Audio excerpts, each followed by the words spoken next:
So I needed a smoke machine. So I took my bee smoker and I stuck it stick in there. That I got an old pipe off a shop vac. Put that on a stick. So it sits down there over the hole in the smoker.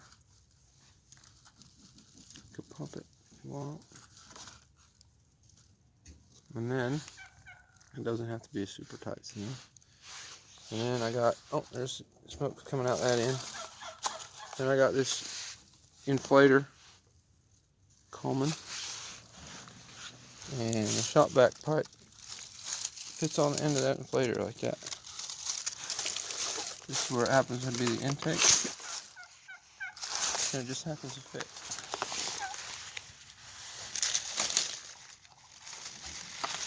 On there good enough to stay on there.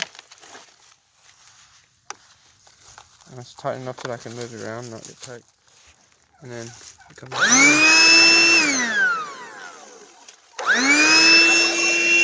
Blows a lot of smoke.